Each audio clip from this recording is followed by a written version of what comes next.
Hello everyone and welcome to Sinful Gaming. I hope you're all doing well, I hope you're all staying safe, and most of all, I hope you're all fighting that war against the grey.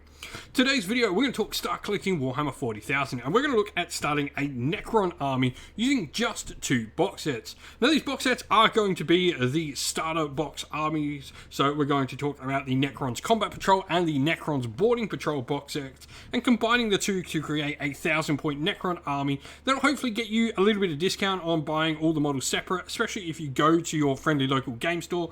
I know plenty of my local stores around here, if you're from Adelaide, Australia, or even in Australia, there's plenty of in-store retailers in South Australia that do 10 to 15, even 20% off some stock, and there's plenty of online retailers that do up to stuff like 25% and 30 even as well. So you can get yourself a bargain. This will hopefully get you an army on the table much quicker, and hopefully a little bit cheaper as well.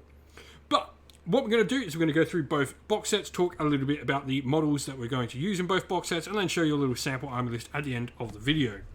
So starting with this box set, the Necron's Combat Patrol, we have a Necron Overlord leading it. Now the Necron Overlord's fun. He's, pretty much our main head honcho character besides any of the named characters. Relentless March means you can choose a friendly Necron core unit while they're within 6 inch, and each time that unit's selected to make a normal move or advance, you can add one to the move. Get a 4-up invulnerable save as well, and the My Will Be Done, you can add one to hit rolls for a single Necron core unit within 9 inch of him as well. He's got some cool upgrades, and this model actually does have the Resurrection Orb, which can allow you to reactivate your reanimation protocols in the command phase, which is pretty cool. And then he's got the option for either the War Scythe or the Vord Scythe, both of which are really nice weapons and can get a little bit of extra power out of the model as well.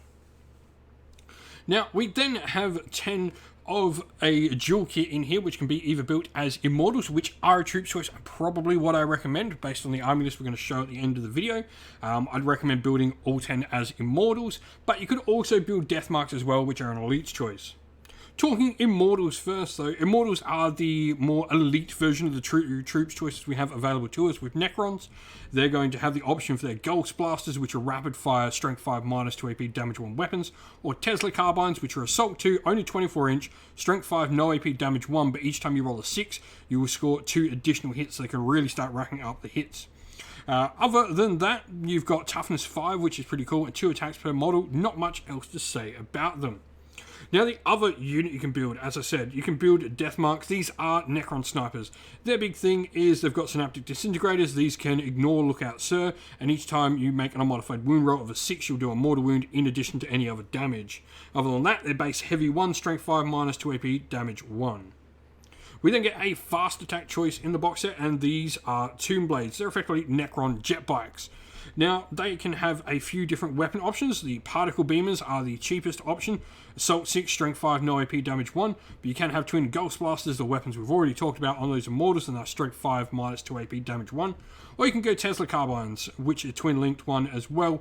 Double the shots, this is the one that generates the extra hits, much like the Immortals.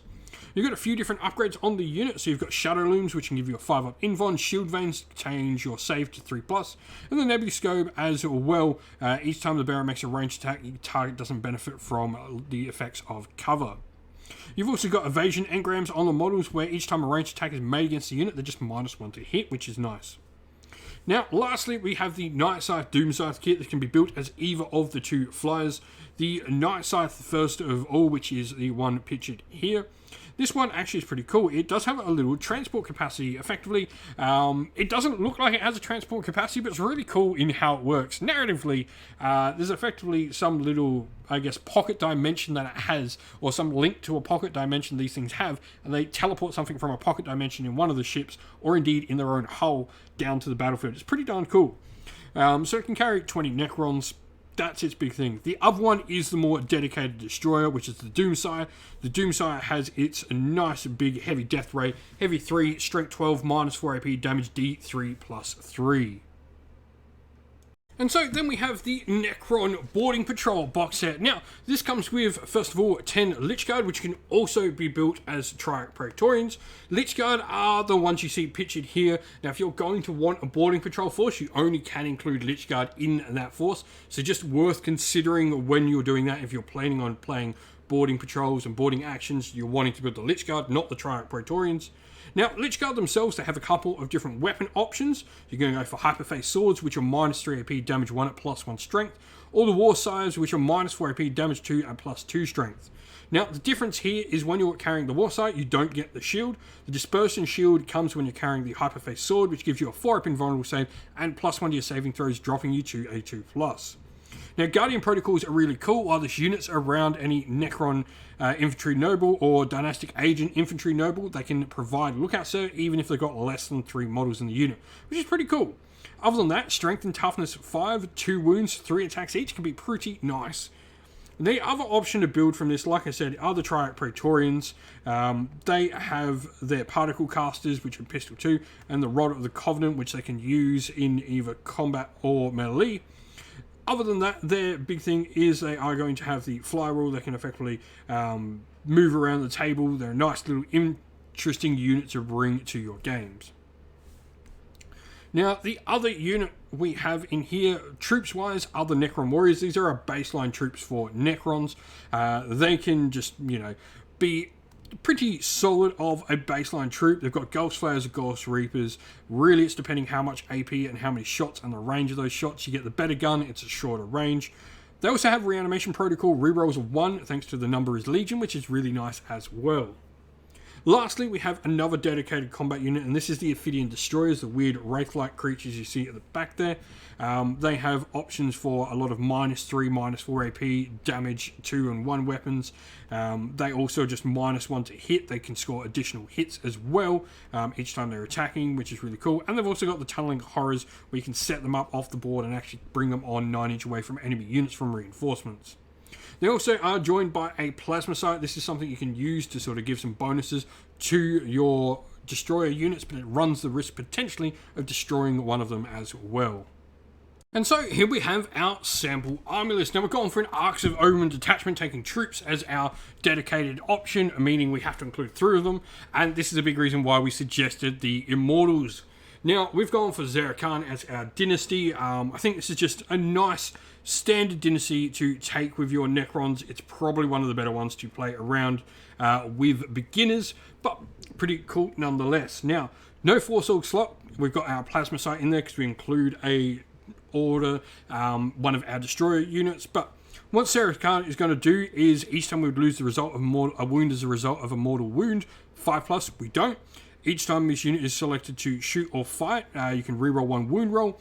And when using the protocol, the Undying Legion becomes active for your army. If every unit in your army has this code, you can select both the command protocol's directives, which is pretty cool. So, Overlord is going to be our general, and we've gone for the Dynastic Heirloom, and we've also got the Warlord trait on them as well. Veil of Darkness is a really fun relic to take. I think, the teleportation ability of it's really cool. Warlord trait-wise, we've gone for the Triarch's Will, which is the basic Zerkan one. What this one will do is really cool when selecting our army and selecting the command protocols we're going to use. We can actually select 4 instead of 5. This doesn't sound great, but it actually is because it means we can select to use one twice. Therefore, we'd be using, the Undying Legion one twice over the course of the game, which is pretty cool. Troops-wise, 2 units of 5 Immortals and a unit of 10 Necrons. Load them out how you want. It's really up to you. It costs all the same amount of points.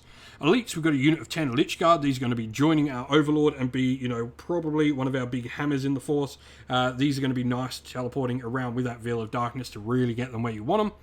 Fast attack, we've got the Ophidian Destroyers, and we've got the Tomb Blades with Shadow Looms, Shield Veins, and then we have to give one a Particle Beamer and the other 2 Twin Ghost Blasters, though you can go any loadout on those Twin Ghost Blaster ones that you want. You just have to have one to fit under the 1,000 points. Doomsire finishes out the list. We've gone Doomsire. I think, we don't really have the troops that need to. Those Immortals and Necron Warriors are probably going to be hanging in the backfield, camping on objectives. So the Doomsire, I think, is just better to provide us with a little bit of threat range. 52 power level, 997 points, and 4 command points left over. If you've been playing with the Necrons, if you've got some ideas on how to build a Necron list using these 2 particular box sets, let us know your thoughts down in the comments below. And so that's the end of the video. Thank you all for watching. We hope you enjoyed the video. If you did, please don't forget to leave a like and subscribe to the channel, and also drop a comment down below letting us know what you thought of the video. If you'd like to come chat more with me and other members of our little community here at Sinful Gaming, we have a Discord server which is linked down in the video's description.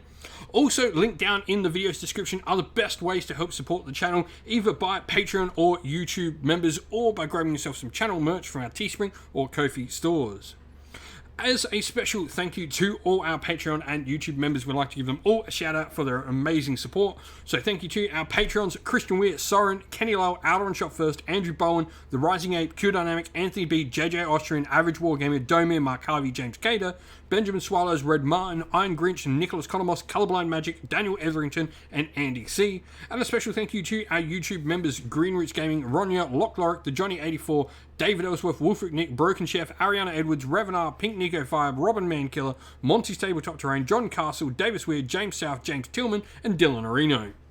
Lastly, a special thank you to Lady Witchfox Art, who does all the amazing artwork you see here on the channel. Thank you for everything. And also a massive thank you to all our moderators on our Discord server and everyone that comes and helps film the battle reports on the channel. Thank you all once again. Stay safe, everyone. Stay well. And most of all, keep fighting that war against the Grey. Ciao for now.